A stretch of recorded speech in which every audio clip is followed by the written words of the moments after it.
Nah, sawah hasilnya berupa tanaman padi. Kalau perkebunan sayur-sayuran, ya. Terus kalau perikanan ikan, kalau peternakan terus, ya. Sekarang kita lanjut ke jenis-jenis sawah di Indonesia.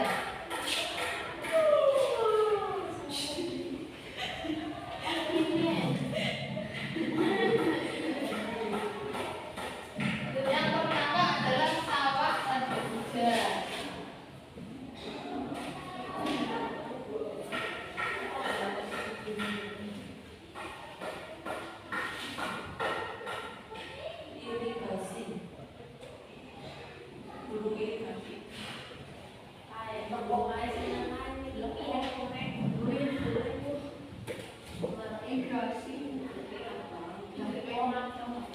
Yang pertama adalah sawah tadahujan.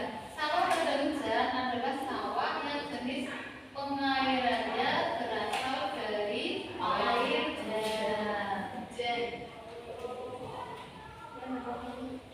murni. Kalau sawah irigasi adalah sawah yang jenis pengairannya berasal dari irigasi. Irigasi apa ya, Mas Irfan? Irigasi memindahkan air dari mana ke mana? Dari danau, ya, dari danau dialirkan ke sawah-sawah, dari sungai dialirkan ke sawah-sawah. Terus yang ketiga sawah lebak. Sawah lebak adalah sawah yang berada di kanan kiri sungai, ya. Kanan kiri sungai. Jadi pengairannya bisa mengambil dari sungai karena di kanan kiri sungai.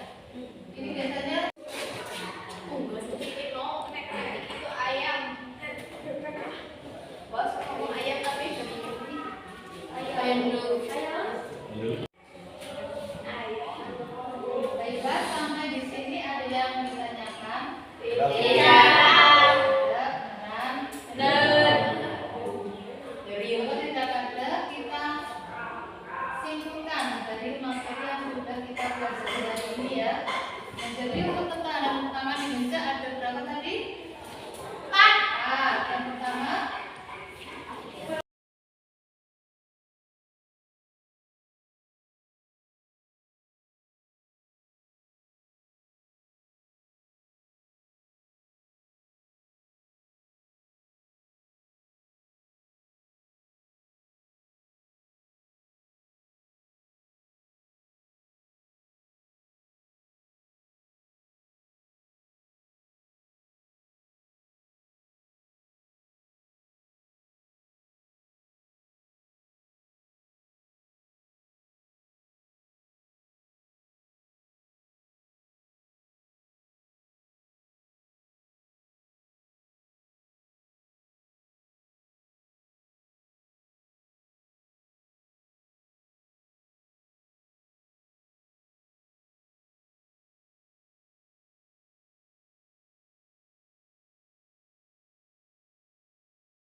Gimana Bu? Ada yang bisa saya bantu?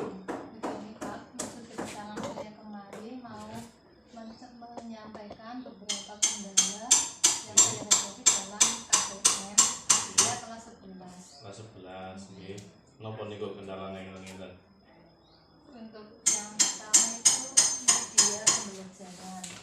Media pembelajaran untuk materi ketahanan pangan itu memerlukan peta khususnya adalah peta Indonesia untuk mengetahui persebaran ketahanan pangan, energi dan industri.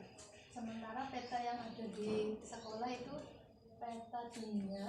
Nah, saya merasa kesulitan untuk menjelaskan ya, karena kalau peta dunia kan wilayahnya terlalu kecil. Kalau peta Indonesia kan lebih mudah. Nah, kalau medianya kurang, nanti kan anak jadi itu sulit untuk membayangkan. Nah, saya minta solusi itu yang pertama.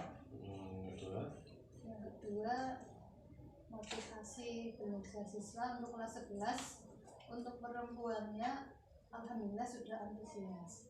Tapi kalau untuk laki-lakinya itu yang susah Pak untuk membangun motivasinya. Ada yang itu membayangkan, kelihatannya memperhatikan, tapi ditanya malah tidak nyambung, malah pikirannya entah kemana. Terus ada yang ngobrol sama teman sebangkunya. Ya, itu dulu yang bisa saya sampaikan. Gitu ya.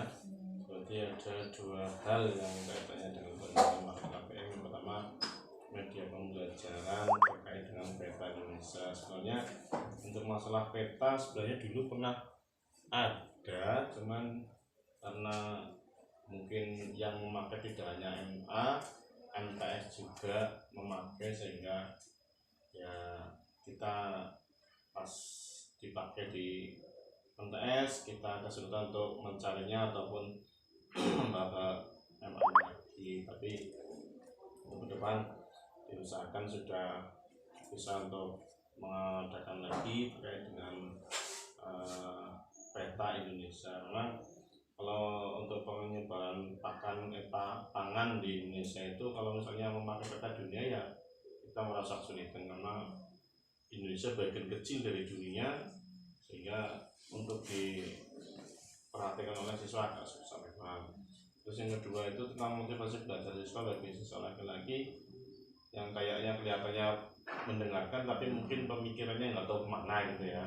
Nah, itu mungkin terkait dengan angan-angan siswa itu sendiri, yang barangkali ada hal yang perlu untuk dicermati kaitannya dengan mungkin metode ataupun cara pembelajaran yang mungkin masih bisa menurut mereka, padahal mungkin jenengan sudah memakai berbagai macam cara metode pembelajaran.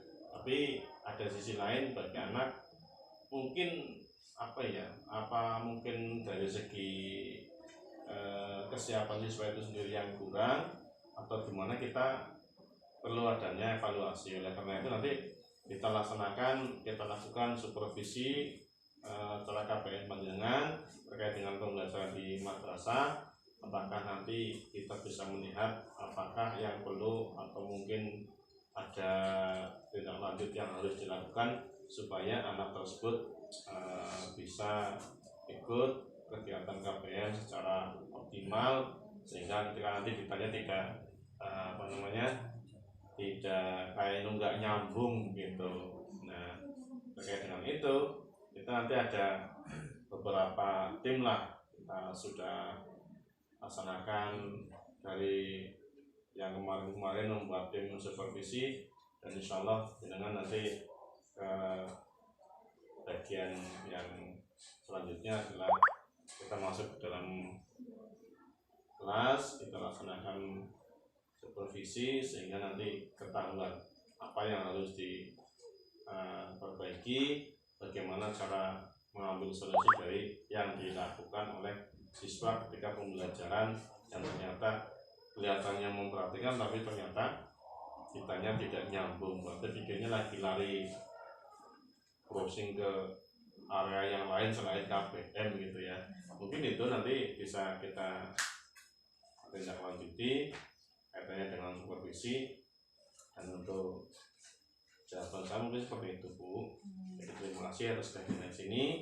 Mudah-mudahan ke depan bisa ambil sebuah gambaran di mana nanti anak-anak bisa melakukan kegiatan belajar dengan senang hati, kemudian tidak belajar pemikirannya gitu.